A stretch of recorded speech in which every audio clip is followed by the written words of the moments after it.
Hello. आज की हमारी वीडियो का टॉपिक रहेगा discharge of parties and discharge of instrument under negotiable instrument act 1881।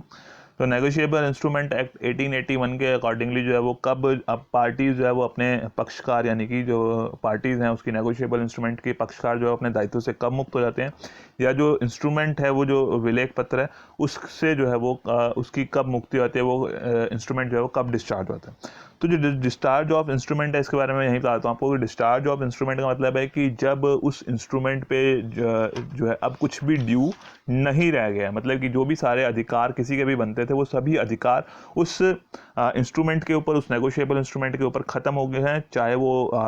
Holder है, होल्डर इन ड्यू कोर्स, अब वो उस इंस्ट्रूमेंट के ऊपर कोई भी अधिकार प्राप्त नहीं कर सकता, कोई भी पेमेंट प्राप्त करने का अधिकार उसका नहीं रहता है। तब हम कहेंगे कि वो जो इंस्ट्रूमेंट है वो डिस्चार्ज हो गया।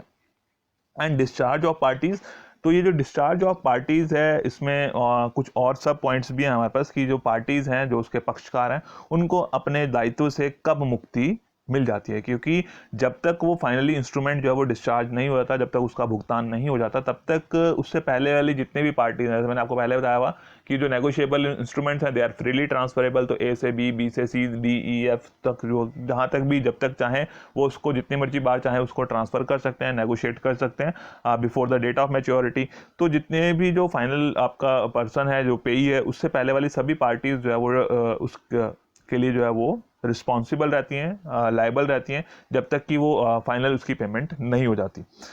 तो इसमें डिस्चार्ज ऑफ पार्टीज़ के कौन कौन से तरीके हैं, किन किन मेथड से जो है वो पार्टीज़, पक्षकार जो है वो अपनी लाइबिलिटी से रिलीज़ हो सकते हैं। तो वो डिस्चार्ज ऑफ पार्टीज, उनके दायित्व से मुक्ति क्या है? बाय कैंसिलेशन, कि आपने हो सकता है कि जो नेगोशिएबल इंस्ट्रूमेंट है उस नेगोशिएबल इंस्ट्रूमेंट में से किसी पक्षकार को आपने बीच में से हटा दिया है, उसको जो है वो छोड़ दिया है। तो ऐसा पक्षकार, ऐसा पर्सन जो है वो उसमें से अपनी लाइबिलिटी से रिलीज हो जाता है कि उसको कैंसिल कर दिया, उसको हटा दिया, उसका नाम जो है उसमें से रद्द कर दिया। तो या पूरा का पूरा नेगोशिएबल इंस्ट्रूमेंट ही आपने जो है वो कैंसिल कर दिया है। तो फिर जो पक्षकार हैं वो अपनी लाइबिलिटी से रिलीज हो जाते हैं। बाय रिलीज, कि किसी को आपने छूट दे दी कि उसका जो है वो जो दायित्व बनता था उसका पूरे दायित्व की बजाय, पूरे भुगतान की बजाय आपने आंशिक लिया और उसको जो है पूरे से छूट दे दी। कि आपकी मर्जी थी, आपने 5,000 रुपये लेने थे, आपने कहा जी 5,000 नहीं 3,000 रुपये दो, और ये जो आपका नेगोशिएबल इंस्ट्रूमेंट जो है दैट इज डिस्चार्ज, कि आपने कहा कि अमाउंट रिसीव्ड और अब जो है इसमें कोई लाइबिलिटी नहीं बचती है, तो उसको आप जो है वो छूट देकर भी रिलीज कर सकते हैं। By payment in due course, इसके बारे में कंप्लीट मैंने आपको बताया कि पेमेंट इन ड्यू कोर्स क्या है, होता है कि कब यथाविधि उसका भुगतान होता है, कैसे होता है, कब माना जाता है। तो यानी कि जो भी उसमें टर्म्स जो भी लिखा हुआ है, जो अभी अपेरेंट टेनर है उसका, जो भी उसमें साफ सुथरे अक्षरों में दिखाई दे रहा है उसमें लिखा हुआ, उसके अकॉर्डिंगली अगर पेमेंट हो जाती है तब भी जो है वो सभी पार्टीज रिलीज हो जाती हैं। बाय ऑपरेशन ऑफ लॉ, कि इन केस की जो पर्सन है वो दिवालिया घोषित हो जाता है, तो उस केस में फिर आप जो है उसके अगेंस्ट फिर उसको एनफोर्स नहीं करवा सकते, तो बाय ऑपरेशन ऑफ लॉ उसको अपने दायित्व से मुक्ति मिल जाती है।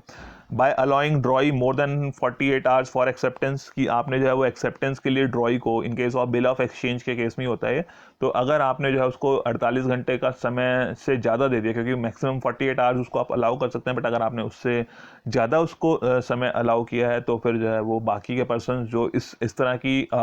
छूट से असहमत हैं वो अपने लाइबिलिटी से रिलीज हो जाते हैं, उनको अपने दायित्व से छुटकारा मिल जाता है। चेक्स पेबल टू ऑर्डर, कि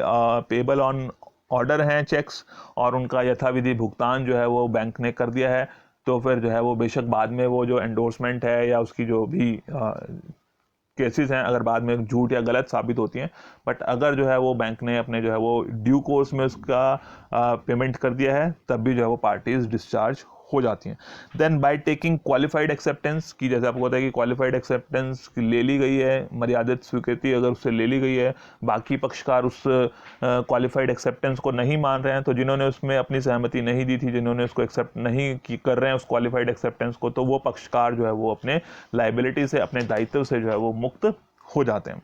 बाय मटेरियल अल्टरेशन, महत्वपूर्ण परिवर्तन, की कोई उसका इंपॉर्टेंट फैक्ट उस नेगोशिएबल इंस्ट्रूमेंट का चेंज कर दिया गया है, तब भी जो है वो पार्टी अपनी जो है वो लाइबिलिटी से रिलीज हो जाती है, अगर उसमें जो है वो ऐसा कोई मटेरियल अल्टरेशन की गई है। तो उस मटेरियल अल्टरेशन की वजह से भी जो है वो पार्टीज अपने लाइबिलिटी से रिलीज हो जाती हैं। Then discharge by payment of altered instrument, हो सकता है कि अल्टरेशन कर दी, मटेरियल अल्टरेशन कर दी, बट वो अल्टरेशन का पता ही नहीं लग रहा है। अगर अल्टरेशन का पता ही नहीं लग रहा है कि जनरल जो आप उसकी इंस्पेक्शन करते हैं, उस जनरल इंस्पेक्शन से उस अल्टरेशन का नहीं पता चलता है, और ड्यू कोर्स में यानी कि यथाविधि उसका भुगतान कर दिया जाता है, उचित तरीके से उसका भुगतान कर दिया जाता है, तब भी जो है वो पेमेंट करने वाली पार्टी जो है वो अपनी लायबिलिटी से रिलीज हो जाती हैं कि ड्यू कोर्स में उसका पेमेंट किया गया है, और वो जो इंस्ट्रूमेंट है उसमें अल्टरेशन की गई थी, बेशक वो मटेरियल अल्टरेशन हो सकती है, बट उस अल्टरेशन के बारे में जो है वो आप जनरल इंस्पेक्शन से पता नहीं चला पा रहे हैं। हाँ, उसमें ध्यान रखने वाली बात है कि आपकी तरफ से कोई लापरवाही नहीं होनी चाहिए। अगर वो उसमें कोई शक आ रहा है आपको, या कोई ऐसी इंफॉर्मेशन मिल पा रही है उसमें से जिससे ऐसा डाउट हो सकता है कि उसमें कोई अल्टरेशन की गई है, बट आप उसको फिर भी इग्नोर कर देते हैं, लापरवाही बरतते हैं, तब उस केस में जो है वो पार्टीज रिलीज नहीं होंगी। पेमेंट करने के बावजूद भी उनकी लायबिलिटीज जो है वो बनी रहेंगी। बट अगर उस अल्टरेशन का पता नहीं चल रहा है और ड्यू कोर्स में यथाविधि गुड फेथ में उसकी पेमेंट कर दी जाती है, तो पार्टीज जो है उससे रिलीज अपनी हो जाती हैं, लाइबिलिटी से रिलीज हो जाती हैं। देन बिल इन एक्सेप्टर्स हैंड की, जैसे बिल ऑफ एक्सचेंज की बात करते हैं इस केस में, तो बिल ऑफ एक्सचेंज क्या है कि एक पर्सन ने ड्रॉ किया, दूसरे के ऊपर ड्रॉ किया गया है, तो ड्रॉ ही हो गया, एक्सेप्टर हो गया। जिसने पेमेंट करनी है उसने उसको एक्सेप्ट करना होता है बिल ऑफ एक्सचेंज को। तो फाइनली पेमेंट किसने करनी है? एक्सेप्टर ने करनी है, ड्रॉई ने करनी है जिसके ऊपर वो बिल लिखा गया है। और बट हो सकता है कि वो बिल जो है वो नेगोशिएट होते होते होते जो है वो वापस जो है वो एक्सेप्टर के पास आ जाता है। तो एक्सेप्टर ही पेयर है और एक्सेप्टर ही पेई है, तो भी उस केस में जो है वो पार्टीज, बाकी की सभी पार्टीज जो है वो ऑटोमेटिकली जो है वो डिस्चार्ज हो जाती हैं। तो ये डिफरेंट मोड्स हैं जिससे जो है वो उसकी पार्टीज, जो पार्टीज ऑफ नेगोशिएबल इंस्ट्रूमेंट्स, चाहे वो मेकर है, ड्रॉर है, ड्रॉई है, एंडोर्सर है, एंडोर्सी है, तो कोई भी हो सकता है, तो वो अपनी लाइबिलिटी से रिलीज हो सकती हैं। उसके लिए डिफरेंट मेथड्स हैं। और अगर हम बात करें डिस्चार्ज ऑफ इंस्ट्रूमेंट, तो डिस्चार्ज ऑफ इंस्ट्रूमेंट के इंस्ट्रूमेंट विलेख पत्र से मुक्ति, तो वो मुक्त तब होंगे जब उस विलेख पत्र पर होल्डर इन ड्यू कोर्स का कोई भी राइट नहीं रह जाता। मतलब कि holder in due course he finally माना जाता है कि वो होल्डर इन ड्यू कोर्स या होल्डर या पेई है। अब उसका जो है उस नेगोशिएबल इंस्ट्रूमेंट में कोई भी राइट नहीं रह गया, वो उस पर कोई भी अधिकार प्राप्त नहीं कर सकता, तो हम कहेंगे कि वो इंस्ट्रूमेंट जो है वो डिस्चार्ज हो गया। तो that is all about discharge of parties and discharge of instrument under Negotiable Instrument Act 1881।